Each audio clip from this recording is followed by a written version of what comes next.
اب یہاں سے رکوع نمبر 38 شروع ہو رہا ہے 38 سودی لین دین کی مذمت کی جا رہی ہے۔ یہاں سے بتایا جا رہا ہے کہ سود لینا کتنا بڑا گناہ ہے اور اس کے کیا کیا مذمات ہیں، یہاں سے وہ شروع ہو رہا ہے اب انشاءاللہ۔ بسم اللہ الرحمن الرحیم الذین ينفقون اموالهم باللیل والنہار سرا وعلانیة فلهم اجرهم عند ربهم ولا خوف علیہم ولا هم یحزنون۔ جو لوگ اپنے مال دن رات خاموشی سے بھی اور اعلانیہ بھی خرچ کرتے ہیں، وہ اپنے پروردگار کے پاس اپنا ثواب پائیں گے اور نہ انہیں کوئی خوف ہوگا نہ ہی انہیں کوئی غم ہوگا۔ اب اللہ تمہید باندھنے لگے ہیں کہ میں ان بندوں کا بھی بتا دوں جو رات اور دن میری راہ میں مال خرچ کرتے ہیں کہ ان کا معاملہ میرے ساتھ کیا ہوگا، پھر آگے ان کا بھی بتا دوں کہ جو سودی لین دین کرتے ہیں۔ یہاں اللہ کہہ رہے ہیں اگر تم بعضی اوقات ہوتا ہے کہ ہم کسی کو خاندان میں بہت بخل کرنے والا کوئی بندہ ہے، اس کے سامنے کسی کو ہم پیسے دیتے ہیں تاکہ اس کا بھی تھوڑا سا دل نرم ہو کہ اپنے بیٹے، اپنی بیٹی، اپنے رشتہ دار کی اس کا بھی حق ہے مدد کرنا، تو وہ دکھلاوے میں نہیں آئے گا، وہ ہم کبھی دکھا کر دیتے ہیں، جیسے کہا سرن وعلانیتاً، کبھی اعلان کر کے دیتے ہیں، دکھا کر دیتے ہیں، اور کبھی چھپ کر دیتے ہیں اللہ کی راہ میں۔ اللہ ان سب کو جانتا ہے، اللہ یہاں کہہ رہے ہیں، اور ان کے اوپر قیامت والے دن انعام یہ ہوگا کہ خوف کے جو عالم ہم نے پڑھے 30ویں پارے میں کہ ہر انسان اپنے پسینے میں ڈوبا ہوا ہوگا اور افراتفری کا عالم ہوگا، نفسی نفسی کی صدائیں بلند ہو رہی ہوں گی، اس وقت میں اللہ کہہ رہے ہیں اس پہ کوئی خوف نہیں ہوگا، ولا خوف علیہم ولا هم یحزنون، ان پہ خوف بھی نہیں ہوگا اور ان کو کوئی غم بھی نہیں ہوگا۔ الذین یأکلون الربا لا یقومون الا کما یقوم الذی یتخبطہ الشیطان من المس۔ اب اللہ کہہ رہے ہیں جو سود کھاتا ہے، اس کے بارے میں کہا کہ جو لوگ سود کھاتے ہیں وہ قیامت میں اٹھیں گے اس طرح کہ جس طرح شیطان نے چھو کر اس کو پاگل بنا دیا ہو۔ یہ اس لیے ہوگا، اللہ پاک آگے پھر کہہ رہے ہیں ذالک بانہم، یہ اس لیے ہوگا قالوا انما البیع مثل الربا، انہوں نے کیا کیا تھا یہ بتاؤں، کیونکہ کس لیے یہ ہو رہا ہے۔ جیسے کسی کو ایک دم کھڑے کھڑے دورہ پڑ جاتا ہے نا، کہ ہم کہتے ہیں جن آ گیا اس پہ، اس کو دورہ پڑ گیا، اس کی یہ بیماری ہے، ایسے اللہ مثال دے رہے ہیں جب یہ قبروں سے کھڑے ہوں گے نا، پہلے کہا دوسروں پہ کوئی خوف اور غم نہیں ہوگا، لیکن جو سود کھانے والے ہیں ان کے اوپر کیا ہوگا، ایسے ہوگا جیسے ان کو کوئی شیطان جن چمڑ گیا ہے، یہ ایک دم دیوانوں کی طرح کھڑے ہوں گے کہ پتہ نہیں ہمارے ساتھ ہو کیا گیا ہے۔ ذالک بانہم قالوا انما البیع مثل الربا، یہ اس لیے ہوگا کہ یہ لوگ کہا کرتے تھے کہ بے بھی تو سود ہی کی طرح ہوتی ہے، یعنی خرید و فروخت بھی تو سود ہی ہے، ہم اس پہ اگر کوئی پروفٹ لے رہے ہیں تو وہ بھی تو سود ہی ہے۔ حالانکہ اللہ رب العزت نے خرید و فروخت کو حلال کیا اور سود کو حرام، وہ تو ہم اپنا پروفٹ اس لیے لے رہے ہیں، ہم محنت کر رہے ہیں اور لے رہے ہیں۔ سود کو تو ہم فکس کر کے بول دیتے بھائی اتنے پیسے دے رہا ہوں، اتنی مدت تک نہ آئی تو تجھ سے میں پینلٹی لوں گا، یہ ہم فکس کر کے دے رہے ہیں، ہم نے دونوں چیزوں کو جمع کر دیا، تو اللہ کہہ رہے ہیں تم لوگوں کا حال قیامت والے دن پھر یہ ہوگا۔ سود یا ربا اس زیادہ رقم کو کہا جاتا ہے جو کسی قرض پر طے کر کے وصول کی جائے۔ مشرکین کا کہنا تھا کہ جس طرح ہم کوئی سامان فروخت کر کے نفع کماتے ہیں، اس کو شریعت نے حلال قرار دے دیا ہے، اور اسی طرح اگر قرض دے کے کوئی نفع کما رہے ہیں تو اس کو حرام کر دیا ہے، یہ کیا بات ہوئی؟ یعنی اللہ کی ہر بات پہ ہی شروع سے ان کو اعتراض چلا آ رہا ہے۔ آج انہوں نے یہ اعتراض کرتے کرتے کرتے تعلیم کے ذریعے ہمارے بچوں میں ڈال دیا ہے کہ وہ سوالوں پہ سوال، دین کی سمجھ بوجھ نہیں ہے، پتہ ہی نہیں ہے کہ ہماری اوقات کیا ہے اللہ کی نظر میں، بڑے بڑے علم والوں کی کوئی اوقات نہیں، چھوٹا چھوٹا بچہ سوال آج کل کر رہا ہوتا ہے، پھر اس کی کیا لاجک ہے، پھر یہ کیا بات ہوئی دین میں، پھر یہ کیوں ایسے ہے؟ تو ان کا بھی یہی حال تھا، کفار کا بھی، مشرکین کا بھی۔ اب وہ کہہ رہے ہیں جب اللہ نے یہ حلال کیا تو وہ کیوں حرام کیا؟ ان کے اس اعتراض پر یہ آیت نازل ہوئی کہ سامان تجارت کا مقصد تو یہ ہے کہ اسے بیچ کر نفع کمایا جائے، لیکن نقدی کام کے لیے نہیں بنائی گئی، اسے سامان تجارت بنا کر اس سے نفع کمایا گیا ہے، وہ تو ایک تبادلے کا ذریعہ ہے، اللہ پاک کہہ رہے ہیں، تاکہ اس کے ذریعے اشیاء ضرورت خرید کر بیچی جا سکیں۔ نقدی کا نقدی سے تبادلہ کر کے اسے بذات خود نفع کمانے کا ذریعہ بنایا گیا ہے، تو اس سے بے شمار مفاسد پیدا ہوتے ہیں جو تم لوگ اب کرنے لگے ہو نا۔ اللہ پاک بتانے لگے کہ اس سے بہت زیادہ جو ہے فساد پیدا ہو جائے گا، فساد۔ لیکن اللہ تعالیٰ نے یہاں بے اور سود کے درمیان فرق کی تفصیل بیان کرنے کے بجائے اللہ نے ایک حکم دے دیا کہ میں حکم دے رہا ہوں کہ سود حرام ہے اور جو خرید و فروخت ہے یہ حلال ہے، اس لیے میں کسی بھی بحث میں پڑھنا نہیں چاہتا۔ حاکمانہ اللہ کا رویہ آ گیا یہاں پر ایک حکم کے طور پہ۔ وَأَحَلَّ اللَّهُ الْبَيْعَ وَحَرَّمَ الرِّبَا، حالانکہ اللہ نے بے کو حلال کیا اور سود کو حرام قرار دیا۔ بے کہتے ہیں عربی میں خرید و فروخت کو۔ فَمَنْ جَاءَهُ مَوْعِظَةٌ مِّن رَّبِّهِ فَانْتَهَىٰ فَلَهُ مَا سَلَفَ وَأَمْرُهُ إِلَى اللَّهِ وَمَنْ عَادَ فَأُولَٰئِكَ أَصْحَابُ النَّارِ هُمْ فِيهَا خَالِدُونَ۔ اور سود کو حرام قرار دینے کے بعد لہذا جس شخص کے پاس اس کے پروردگار کی طرف سے نصیحت آ گئی، جو یہ سود کی اور حلال کی آ گئی، وہ سودی معاملات سے باز آ گیا، تو ماضی میں اب جو کچھ کر چکا ہے، اللہ اتنے غفور الرحیم ہے، اللہ کہہ رہے ہیں وہ سب اسی کا ہوا،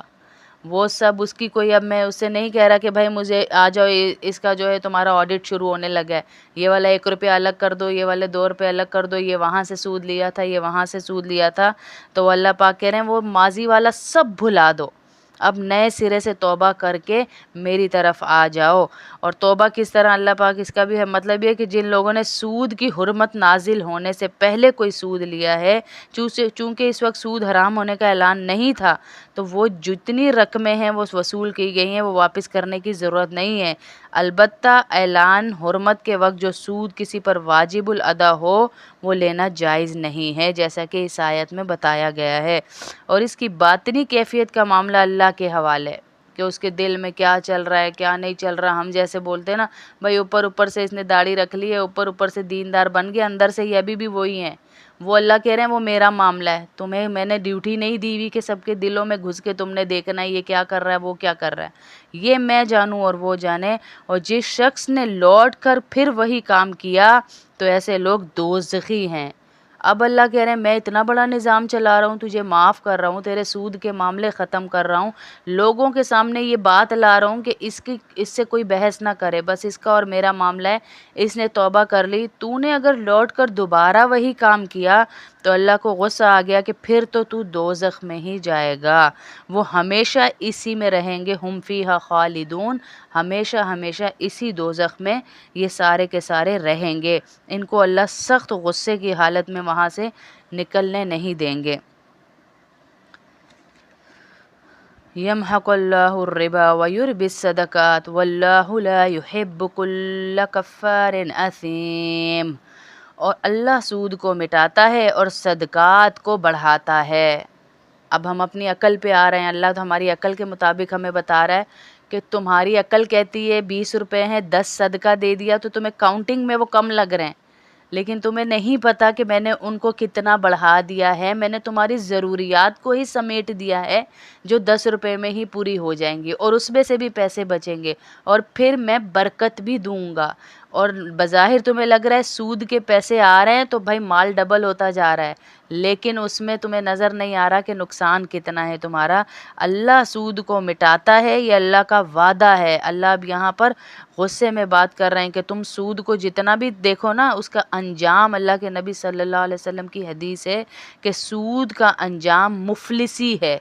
جو بڑے بڑے سود خور ہیں نا ان کا انجام آخر میں یہی ہے کہ وہ غربت میں مفلسی میں ہی آئیں گے۔ جتنے آپ دیکھ لیں گانے والے ہیں بجانے والے ہیں یا بڑے بڑے ایکٹر جنہوں نے بہت پیسہ جمع کیا تھا اور سود پہ 1 سے 4 بنائے تھے، آخر میں وہ اپنے علاج کے لیے بھی گورنمنٹ کے آگے ہاتھ جوڑتے ہوئے دنیا سے جاتے ہیں کہ ان کے پاس 1 روپیہ، کیونکہ اللہ کے نبی نے یہ بتا دیا کہ سود کا انجام جو ہے وہ مفلسی ہی ہے۔ واللہ لا یحب کل کفار نسیم، اور اللہ ہر اس شخص کو ناپسند کرتا ہے جو ناشکرا اور گناہگار ہو۔ کس چیز پہ ناشکری؟ کہ میں دے رہا ہوں اللہ کی راہ میں، یار کم ہو رہا ہے، میرے پاس تو اپنے جوگے نہیں، کسی کو کہو نا کہ اللہ کی راہ میں دو تو تمہارے پیسے بڑھیں گے، وہ کہتے ہیں میرے پاس اپنے جوگے نہیں، ہم اللہ کی راہ میں کیا دیں؟ تو اللہ کہہ رہا ہے ناشکروں کے ساتھ میں وہی معاملہ کرتا ہوں، اور وہ بڑا گناہگار ہے جو ناشکرا ہے، کیونکہ میں نے اس کو جتنا دیا ہے، جب یہ ایمان رکھے کہ اللہ بڑھاتا ہے تو انشاءاللہ میں بڑھاؤں گا اس کے دینے پہ۔ ان الذين آمنوا وعملوا الصالحات وأقاموا الصلاة وآتوا الزكاة لهم أجرهم عند ربهم ولا خوف عليهم ولا هم يحزنون۔ اللہ ایک ہی جگہ پہ دیکھیں، پہلے اللہ ڈراتے ہیں ایک چیز سے تو فوراً اللہ پاک اپنے بندوں کو خوشخبری بھی دیتے ہیں کہ ہر غم کے ساتھ خوشی ہے۔ قرآن کا ہی یہ وعدہ ہے ہم سے کہ ہر غم کے ساتھ خوشی ہے، ہر مشکل کے ساتھ آسانی ہے۔ ان مع العسر یسرا، ہر مشکل کے بعد آسانی۔ اگر یہ آیت ہماری زندگی میں نہ ہوتی تو پتہ نہیں ہم کہاں کے کہاں پہنچ چکے ہوتے، بالکل ہی نا امید ہو چکے ہوتے۔ یہاں اللہ پھر کہہ رہا ہے ان الذین آمنوا، ڈرو نہیں جو لوگ ایمان لائے، بے شک جو لوگ ایمان لائے، اے ایمان والوں اللہ سے ڈرو۔ صرف کس سے ڈرنا ہے؟ اللہ کہہ رہا ہے اللہ سے ڈرو، اور اللہ کے سوا کسی سے نہ ڈرو۔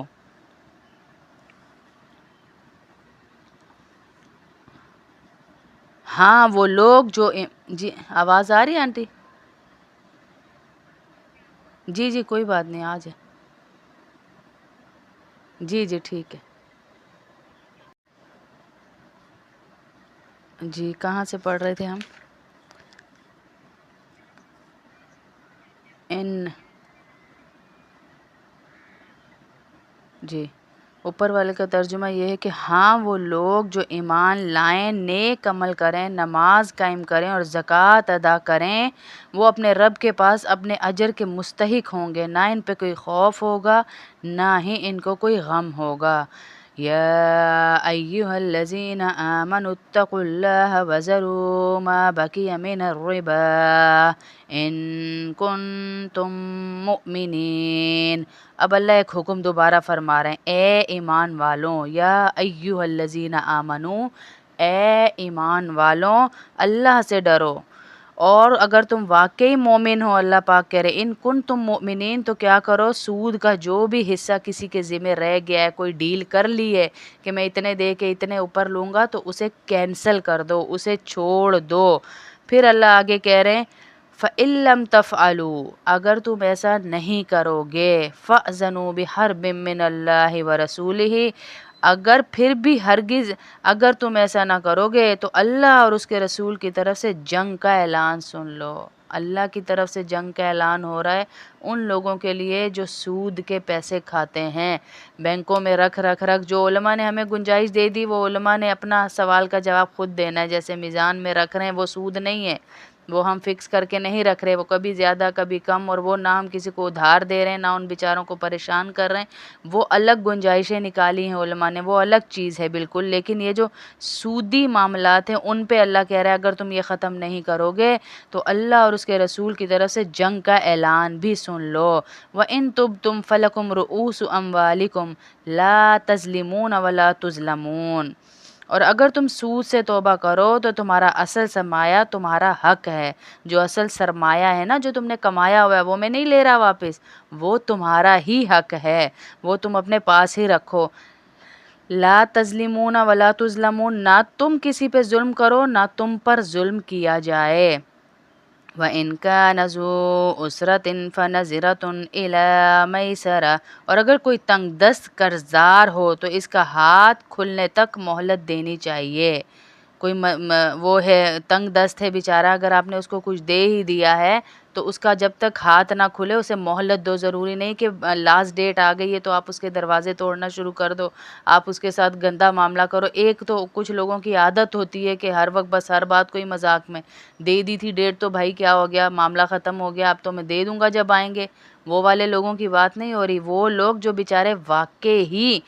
ان کے ہاتھ میں کچھ نہیں ہے، تنگ دست ہیں اور آنے کا بھی کوئی ذریعہ نہیں، تو ان کو اور مہلت دے دو، اللہ پاک کہہ رہے ہیں۔ وَأَن تَصَدَّقُوا خَيْرٌ لَكُمْ إِن كُنتُمْ تَعْلَمُونَ، اور صدقہ ہی کر دو تو یہ تمہارے حق میں زیادہ بہتر ہے، بشرطیہ کہ تم کو سمجھ ہو۔ اللہ کہہ رہے ہیں اگر وہ تنگ دست ہے تم معاف کر سکتے ہو، تمہیں اللہ نے کھلا دیا ہوا تو معاف ہی کر دو اس کو، کہو کہ جاؤ میں نے تمہیں معاف کیا، کوئی حرج نہیں ہے کہ تمہیں اللہ اور ڈبل دے دے گا۔ وَاتَّقُوا يَوْمًا تُرْجَعُونَ فِيهِ إِلَى اللَّهِ، اور ڈرو اس دن سے جب تم سب اللہ کے پاس لوٹ کر جاؤ گے، کہ جب اللہ کے پاس جانا، اللہ کہہ رہا ہے اس دن سے بھی ڈرو، اس دن حساب کتاب بڑا سخت ہوگا۔ ثُمَّ تُوَفَّى كُلُّ نَفْسٍ مَا كَسَبَتْ وَهُمْ لَا يُظْلَمُونَ،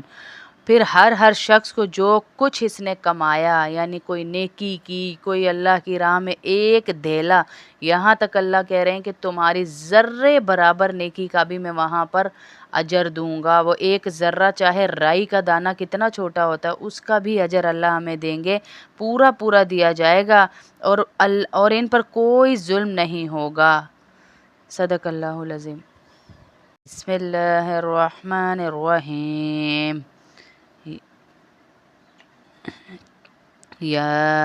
اب ہم شروع کر رہے ہیں یہاں سے 29واں رکوع، جس میں قرض کے بارے میں اللہ پاک نے ہمیں بہت ساری ہدایات دی ہیں۔ جیسے ہم آپس میں قرضہ ایک دوسرے کو دیتے ہیں نا، تو ہم کہتے ہیں یار اب اس سے کیا لکھت پڑھت، اپنے جاننے والے ہیں۔ آپ کی یہ عادت بہت اچھی مجھے لگتی ہے، اور میری اپنی بھی یہ عادت ہے۔ آپ میری کبھی ڈائریاں دیکھیں، کسی سے 1 روپیہ بھی لیتی ہوں تو وہ میں لکھ دیتی ہوں، کہ میرا پتہ نہیں ہے زندگی کا کچھ بھی، کب ہمیں موت آنی ہے، کب چلے جانا ہے، پیچھے بچوں کے لیے عذاب نہ بن جائے کہ یہ ہمیں اتنے دینے تھے، اتنے لینے تھے۔ تو یہاں اللہ وہ ایک حکم ہمیں بتا رہے ہیں کہ بھائی کسی سے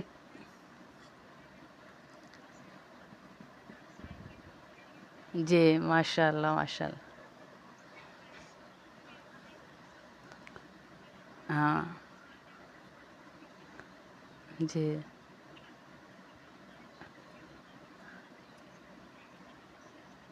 ہاں، یہ چیزیں بہت ضروری ہیں، اور یہ اللہ کا حکم ہے، اس میں رشتہ داری، تعلق داری، یہ چیزیں نہیں دیکھنی چاہیے، سب سے بڑے ہاں جی یادداشت کے لیے۔ تو اس 29ویں رکوع میں اللہ قرض کے بارے میں ہمیں کچھ ہدایات دے رہے ہیں کہ معین کر لو مدت کو، کہ اتنی مدت میں لکھا جائے گا، کوئی بڑا بیچ میں بیٹھ جائے، ان بارے میں یہ پوری آیات اب نازل ہو رہی ہیں۔ 29واں رکوع پورا قرض کے بارے میں ہی، اس کی ہدایات کے بارے میں ہے، سورہ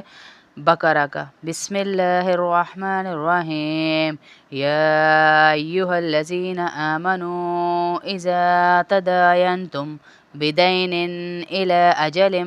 مسمی فاکتبوہ ولیکتب بینکم۔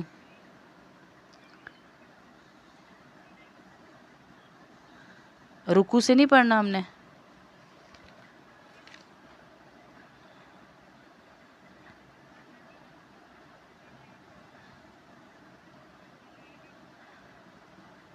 اچھا میرے پاس تو رکوع یہیں سے ہے۔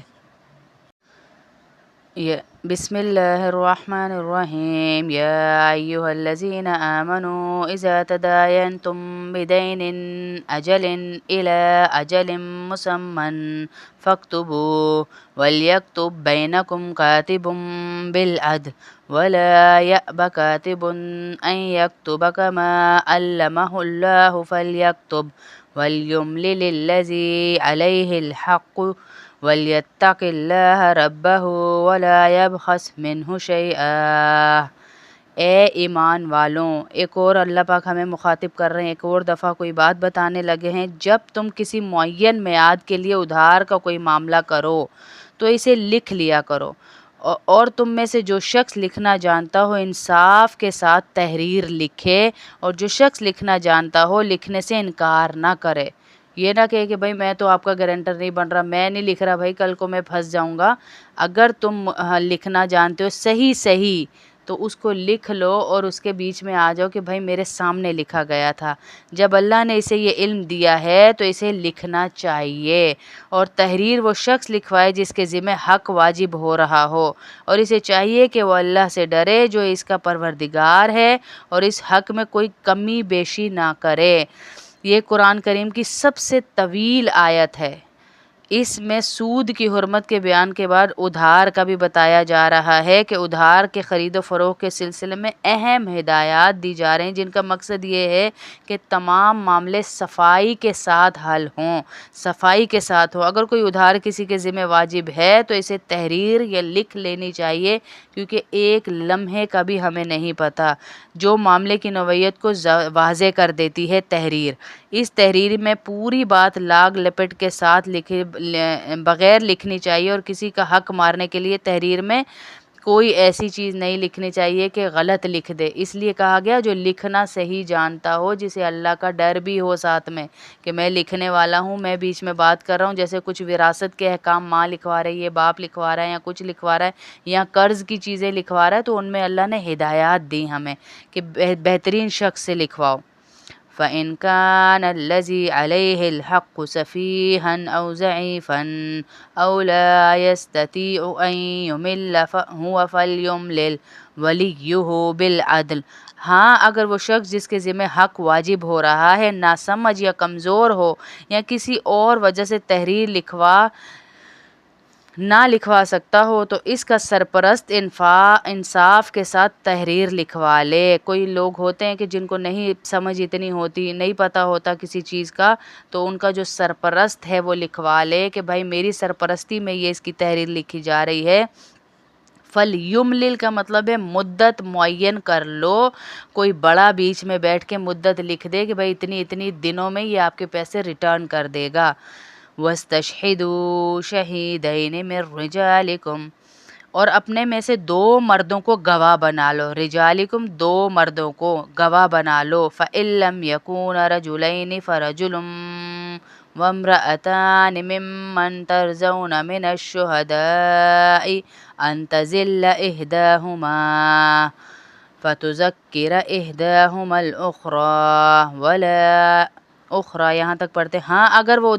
2 مرد موجود نہ ہوں، پھر کیا کریں ہم اس پہ؟ تو 1 مرد اور 2 عورتیں ان گواہوں میں سے ہو جائیں۔ گواہ بھی بناؤ، اللہ کہہ رہا ہے، مدت تو لکھ رہے ہو، سرپرست آ گیا ہے، گواہ بھی بنا لو تو زیادہ بہتر ہے۔ یہ اللہ کی بتائی ہوئی چند چیزیں ہماری زندگی سنوار سکتی ہیں اگر ہم انہی اصولوں پہ چلیں تو۔ اگر 2 مرد نہیں ہیں تو 1 مرد اور 2 عورتیں گواہ بنا لو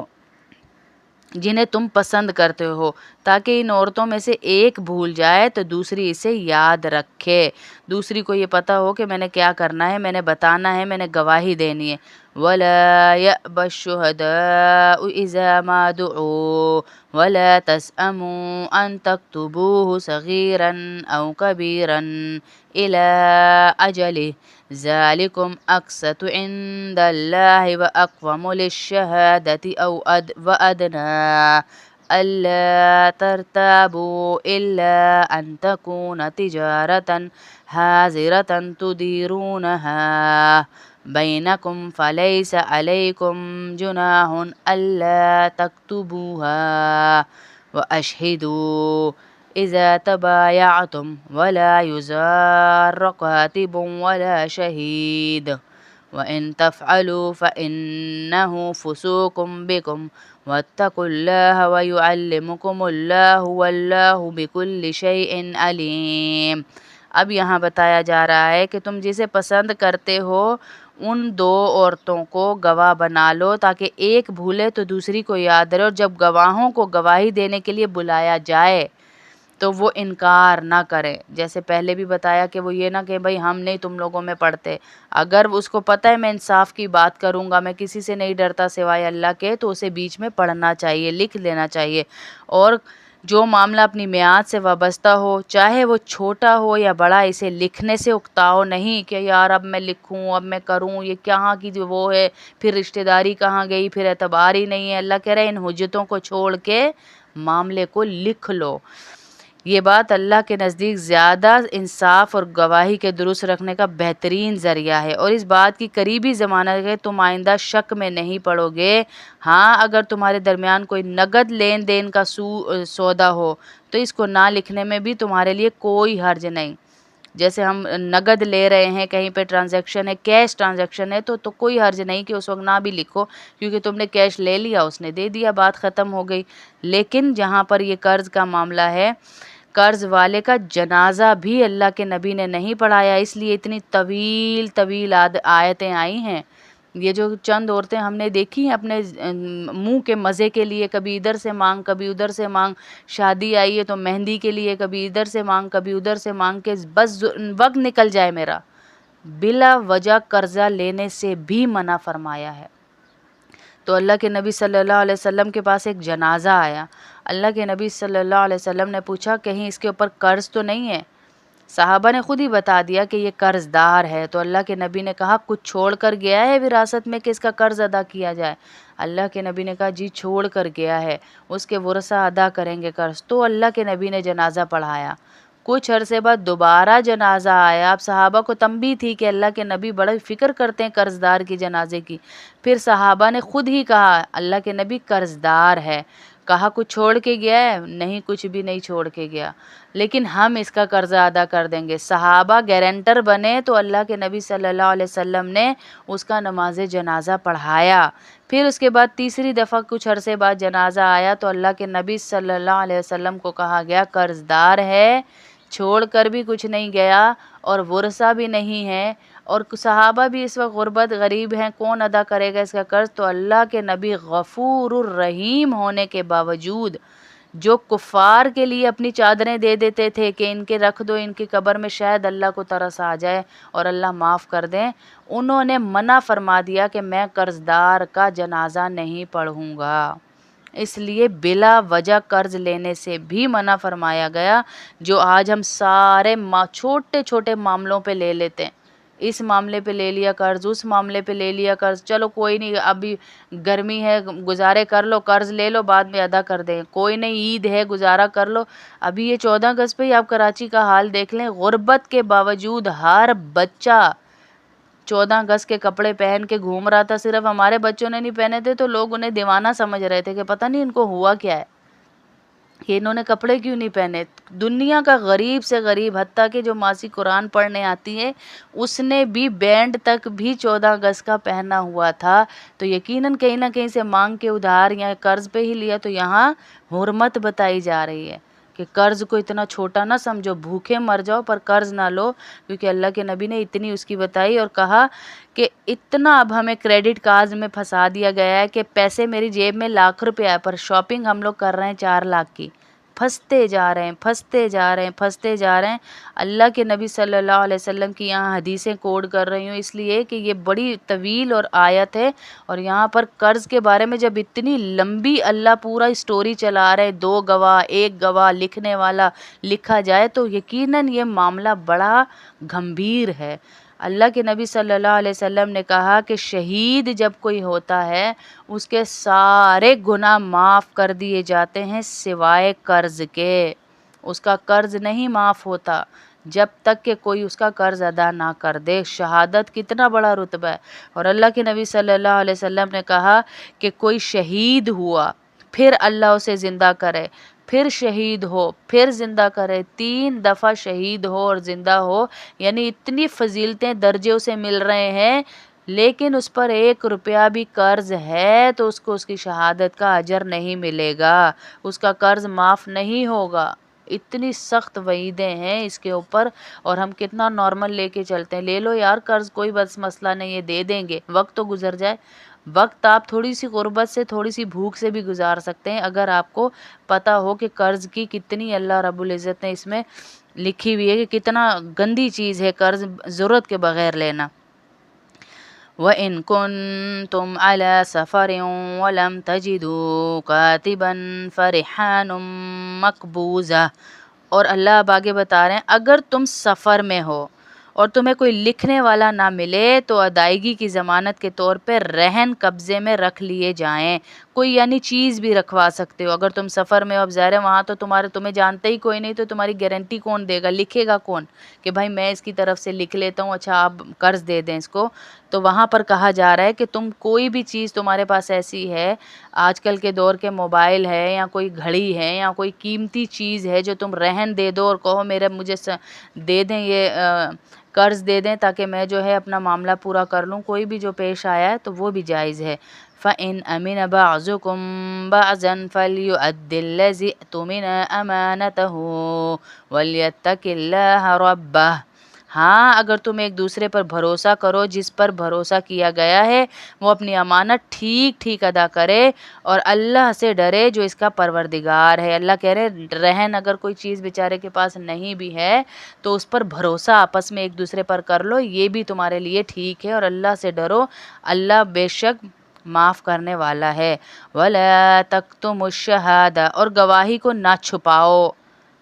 کبھی کوئی معاملہ کھل جائے کہ بھائی اس نے کتنے پیسے دیے تھے، میں کئی لوگوں کو جانتی ہوں کہ باجی غریب تھا نا اس لیے میں نے جھوٹ بول دیا کہ بھائی اس نے اتنے دینے تھے، اس نے اتنے۔ اللہ پاک یہاں کہہ رہے گواہی کو نہ چھپاؤ، جو تم اس لکھنے کے وقت دے چکے ہو، تم کر چکے ہو جو بات، اس کو نہ چھپاؤ، وہ فوراً بات ویسے ہی کرو کہ میں نے اللہ کو گواہ بنا کر وہ بات کی تھی۔ وَمَن يَكْتُمْهَا فَإِنَّهُ آثِمٌ قَلْبُهُ وَاللَّهُ بِمَا تَعْمَلُونَ عَلِيمٌ۔ اور گواہی کو نہ چھپاؤ، جو گواہی کو چھپائے گا وہ گناہگار دل کا حامل ہے۔ آثم قلب، گناہگار دل، اس کا دل ہی سیاہ ہوا ہے تبھی تو اس نے گواہی کو چھپا لیا۔ واللہ بما تعملون علیم، اور اللہ کیا ہے، جو عمل تم کرتے ہو اللہ اس سے خوب واقف ہے، اللہ ہر عمل سے ہمارے